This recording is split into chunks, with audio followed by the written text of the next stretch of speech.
नमस्कार दोस्तों, निशूस कास्ट में आप लोगों का स्वागत है। Welcome to Nishu's cast. आज अपने चैनल पे एक अलग से वाइन की नोजिंग टेस्टिंग होने वाली है और इसीलिए वाइन का नाम लिया तो संजया को तो बहुत पसंद है, तो बनती है तो इसके लिए इनको भी मैंने इन्वॉल्व करके लिया है ताकि आप लोगों तक पहुंचे कि ये वाइन कैसी है, उसकी टेस्ट कैसी है। वाइन में ना बहुत सारे प्रकार होते हैं, जैसे कि व्हाइट वाइन है, रेड वाइन है, रोजे वाइन है और गोवा में मिलती है स्वीट पोर्ट वाइन है। करेक्ट। तो वो स्पेशली गोवा की speciality I think so. Yes. जैसे नासिक में हम जाते हैं तो उधर ग्रेप्स बनते हैं, तो grapes wine is a special. वहाँ पे ग्रेप वाइन बनती है and I love that wine. वहाँ पहले भी घर में बनती थी और बहुत अच्छे से लोग बना रहे थे उसको। तो आज की जो वाइन है वो कौन सी है, ऐसे क्या स्पेशलिटी है? आज की जो वाइन है ना दोस्तों, वो नॉर्मली उस इलाके में हर घर में बनती है, नॉर्मली हर घर में, क्योंकि वो जो इलाका है वहाँ पे उसका प्लांटेशन, उसका प्रोडक्शन बहुत होता है। तो नेचुरली जिस चीज का प्रोडक्शन होता है उसका इस्तेमाल वाइन या तो उस टाइप के अल्कोहल बनाने में होता है। तो वो एरिया है कर्नाटका में कोडागु, यानी अपना Coorg. Coorg, it's very beautiful place. और कर्नाटका की जो ब्यूटी है ना वो सब समाई गई है कुर्ग में। यानी Karnataka all over is very beautiful, लेकिन कुर्ग इज वेरी ब्यूटीफुल। और ये बेंगलोर से सिर्फ 257 किलोमीटर की दूरी पे है और दैट इज ऑल्सो वेस्टर्न घाटी में। तो वहां पे ना कॉफी का प्रोडक्शन बहुत होता है। कुर्ग ऐसी जगह है जहां पे वर्ल्ड रिनाउन कॉफी प्रोडक्शन होता है। तो आज हम देखते हैं ये कॉफी वाइन कैसी है। और ये कॉफी वाइन हमें जिसने गिफ्ट की है वो हमारे एक खास दोस्त है। वो खुद तो ड्रिंक नहीं करते, लेकिन वो कोस्टल कर्नाटका की टूर पे गए थे। वहां उनको एक टूर के दरमियान ही एक ऐसी जगह पे ले गए जहां पे जिस घर में वाइन बनती है होममेड। तो और उनको इनकी याद आई होगी तभी, करेक्ट, क्योंकि ये निशूस कास्ट इज वेरी फेमस। और चलो अगर ले रहे तो निशूस कास्ट के लिए सही में एक वो ड्रिंक करते नहीं है, लेकिन उनको वही टाइम पे अपने चैनल की याद आई और उनको ऐसे लगा कि एक बॉटल तो बनती है। तो उन्होंने वहां से एक कॉफी की जो कॉफी वाइन है उसको बोलते हैं कैपे कैपे। साउथ इंडिया में कॉफी को कैपे बोलते हैं, तो कैपे तो कैपे ऐसा उसका नाम है, दैट इज कॉफी वाइन। और जिन्होंने लाई है उस हमारे दोस्त का नाम है पुरुषोत्तम जी गावड़े। एक कैसे मुझे खुशी इस बात की है कि वो खुद ड्रिंक नहीं करते लेकिन अपने चैनल को फॉलो करते हैं, क्योंकि अपना चैनल बहुत इंफॉर्मेशन अच्छी तरह डिलीवर करता है। It's very informative, correct. तो इस वजह से उन्होंने अपने चैनल के लिए लाई है और नेचुरली हमारा फर्ज बनता है दोनों का कि ये कैपे यानी कॉफी वाइन कैसी है ये आप तक पहुंचनी चाहिए। और साइमल्टेनियसली उस इलाके में कुर्ग में और कई जगह पे ऐसे रहता है कि जो वहां का प्रोडक्शन ज्यादा होता है, समझो कुछ फल ज्यादा होते हैं, तो वो फल के जरिए भी वाइन बनाई जाती है। जैसे इन्होंने कहा कि ग्रेप्स वाइन नासिक में ज्यादा अच्छी बनती है, लाइक दैट।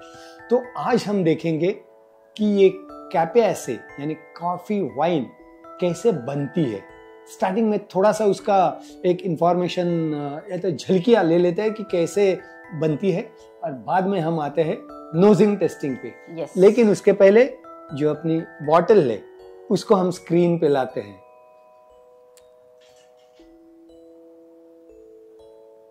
उसको जो सील किया है वो एकदम घरेलू सील है। यस, तो उससे पता चलता है होममेड, यानी रियली होममेड सील के जरिए अपने को पता चल जाएगा। तो आज हम करेंगे इसका नोजिंग टेस्टिंग, लेकिन पहले देखते हैं वाइन कैसे बनती है। तो चलिए जान लेते हैं कि ये कैसे बनती है। तब तक मैं थोड़ा मेरा काम यस बहुत बढ़िया काम, क्योंकि क्या है अपना वक्त भी जाया नहीं होगा। मैं जब तक बताऊं कि कॉफी वाइन कैसे बनती है, कुछ नहीं, सिंपल रेसिपी है। You can made it at home only. तो देखिए कॉफी बीन्स जो रहती है वो कॉफी बीन्स को ग्राइंड किया जाता है, उसकी पाउडर बनती है, बट नॉट एकदम आटे जैसी पाउडर नहीं, थोड़ी सी दरदरी सी, तो दरदरी सी पाउडर बनती है। तो वो पाउडर को लेके उसको कुछ इंग्रेडिएंट्स के साथ भिगोया जाता है, उसको शक्कर और पानी इसके साथ भिगोया जाता है, और साथ में यीस्ट भी, ड्राई यीस्ट जो रहता है ना, वो भी डाला जाता है, और उसके बाद उसे पैक करके उसको फर्मेंटेशन के लिए रखा जाता है। बट ये चीज किस में करते हैं, तो कांच के जो बड़े बड़े जार रहते हैं, बड़े जार 4 लीटर 5 लीटर के, उसमें करते हैं। क्यों? अभी लार्ज स्केल में करना है तो बैरल में नेचुरली उसको पूरा सोक करने के लिए भिगो के रखना पड़ता है बड़े क्वांटिटी पे। बट अगर क्वांटिटी होममेड होगी तो उसको 5 लीटर तक का जो जार रहता है कांच का, तो या तो सिरेमिक का, तो उसके अंदर इसको भिगो के फर्मेंटेशन के लिए बंद करके रखा जाता है, और पीरियोडिकली धीरे यानी एक दो दिन में उसको हिलाया जाता है ताकि वो अच्छी तरह फर्मेंट हो जाए। एक 10-15 दिन के फर्मेंटेशन के बाद उसको देखते हैं कैसे हुआ है, और वो वाइन जब प्रोसेसिंग चालू रहती है तब जो हम शक्कर मिलाते हैं ना, उसी वक्त उसमें यीस्ट डालने की वजह से नेचुरली यीस्ट शक्कर को खा के अल्कोहल जनरेट करता है। तो जो नेचुरल जनरेटेड अल्कोहल रहता है वही इसमें है। अब ये बॉटल के ऊपर कुछ भी लिखा नहीं है कितने % अल्कोहल है वगैरह, कुछ नहीं, बिकॉज इट्स अ होममेड। सिर्फ ये प्रोडक्ट पे लिखा है इंग्रेडिएंट्स, तो यहाँ लिखे हैं fruit, sugar, water, clove, cardamom, sprouted ragi, हाँ यानी रागी का भी इस्तेमाल किया गया है, एंड पैडी। तो इतने चीज का इस्तेमाल करके ये MAU product Coorg homemade coffee wine है। और ये जब वाइन फर्मेंट होके बन जाती है तो उसको फिर बॉटल में डालने के बाद, ये बॉटलिंग करने के बाद 2 महीने तक उसको एजिंग के लिए रखा जाता है। यानी बॉटल भरने के बाद देखिए कैसे है, विस्की एक बार बॉटलिंग हो गई क्या बैरल में से, तो उसका एजिंग प्रोसेस और उसमें जो बदलाव आना होता है वो रुक जाता है। लेकिन वाइन में जब वो बॉटल में भरी जाती है उसके बाद भी वाइन एज होते रहती है। इसके लिए वाइन जितनी पुरानी उतनी वो ज्यादा कॉस्टली होते जाती है। तो चलो देखते हैं इसको ओपन करके कि इसका टेस्ट कैसा है। yes. और इसमें कितना % अल्कोहल है ये मैं अंदाज से बताऊंगा क्योंकि बॉटल के ऊपर लिखा नहीं है। तो लेट्स देखते हैं वाइन का। राइट, इतनी काफी है दोनों को टेस्ट के लिए। और इसमें देखिए थोड़े से रागी के या तो कॉफी के बीन्स के जो पाउडर बनी हुई है उसके कुछ ग्रैन्यूल्स रेसिडुअल्स दिखते हैं।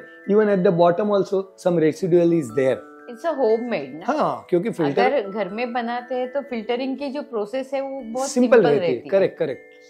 तो चलो करते हैं इसको टेस्ट।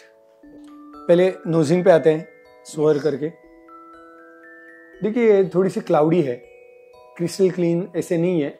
ऑफ कोर्स ये वाइन कोई भी इतनी वैसे क्लीन नहीं रहती है, लेकिन थोड़ी सी क्लाउडी है। कॉफी का अरोमा तो है, लिटिल फ्रूटी अरोमा। हाँ, क्योंकि इसमें फ्रूट लिखे हैं, फ्रूट, शुगर, वाटर, क्लोव।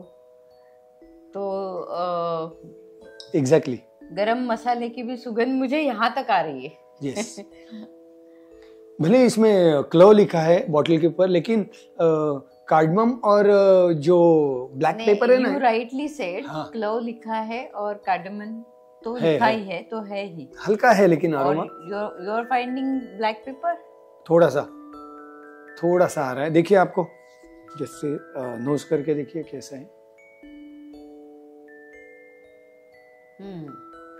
ना। फ्रूटी है। कॉफी बहुत ज्यादा डोमिनेट करती है। यस कॉफी का bit flavour of cardamom. Yes. और नॉर्मली क्या होता है, कॉफी एक ऐसी अरोमा देती है कि हम लोग जब भी परफ्यूम्स के शॉप में जाते हैं और परफ्यूम को सूंघते हैं तो एक परफ्यूम का अरोमा अपने नाक से निकल जाने के लिए कॉफी बीन्स को सूंघाया जाता है या तो कॉफी पाउडर को सूंघाया जाता है, तो इतना स्ट्रॉन्ग अरोमा ये न्यूट्रल करती है। करेक्ट। तो shall I taste? Yes, cheers boys. Cheers.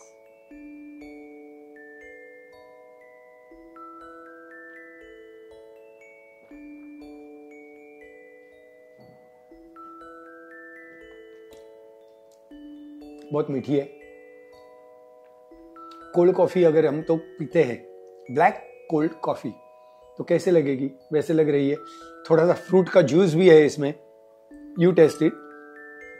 इसमें काफी शक्कर है तो यानी मुझे ऐसा लग रहा है इसमें शक्कर डाली हुई है। शुरू भी नहीं किया है। Those who are health aware उनके लिए मैं बता रहा हूँ, तो मुझे बहुत संभाल के नहीं संभाल के बिंदास, उतना अच्छा चलेगा। और मुझे बताइए कैसे लगे, टेस्ट में कैसी है? वाकई में इसमें बहुत ज्यादा शुगर है, रेड शुगर है। कॉफी की बहुत अच्छी खुशबू आ रही है एंड इट्स वेरी टेस्टी है बेसिकली।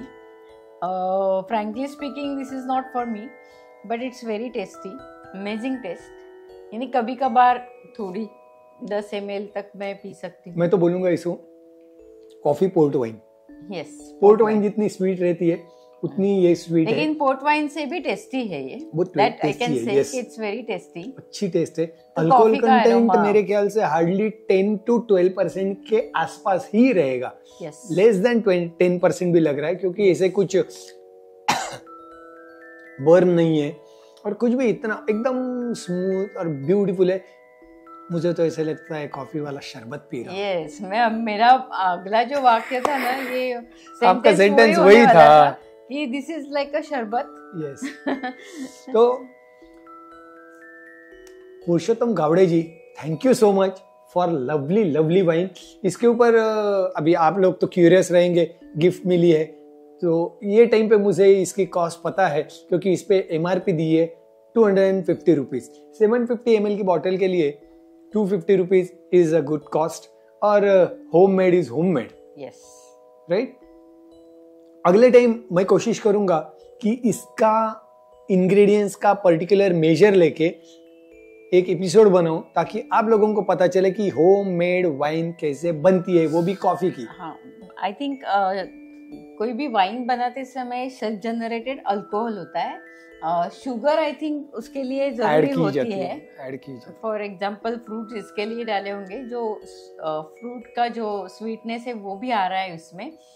और बाकी वाइन में बहुत कम शुगर रहती है। अगर if you go for white wine और रेड वाइन, जैसे रेड वाइन कुछ ऐसी रहती है, जिनफिल्डे या तो सिराज, तो उसमें स्वीटनेस है ही नहीं। यस, उसमें वो that wine goes well with me, मुझे अच्छी लगती है और ये भी मुझे अच्छी लगी ऑफ कोर्स, बट शुगर के कारण मैं ज्यादा नहीं पीऊंगी। I am very health conscious. और इसको बनाते समय शुगर अच्छी तरह से यूज की है ताकि उसका टेस्ट भी बढ़े, और वो जैसे उसको फर्मेंट करने के लिए उसको जो फर्मेंट यीस्ट डालने के बाद वो जो फर्मेंटेशन प्रोसेस होती है वो उसमें यीस्ट शुगर को खाता है और अल्कोहल जनरेट करता है। So to produce alcohol they add sugar and fruit juice या तो फ्रूट्स। यस, बट तो नाइस वाइन, टेस्ट कीजिए अगेन। और मैं अपने दर्शकों को बताऊंगा कि अगर आपने सब्सक्राइब नहीं किया है तो जरूर सब्सक्राइब कीजिए, लाइक कीजिए, शेयर कीजिए। और कितनी भी स्वीट अच्छी वाइन हो या तो कोई भी बढ़िया कॉकटेल हो या अच्छा ड्रिंक हो, लेकिन निशुस कास्क हमेशा कहता है drink moderately, don't drink and drive, drink responsibly, and let's learn how to drink it right. Cheers to Nishu's Cast.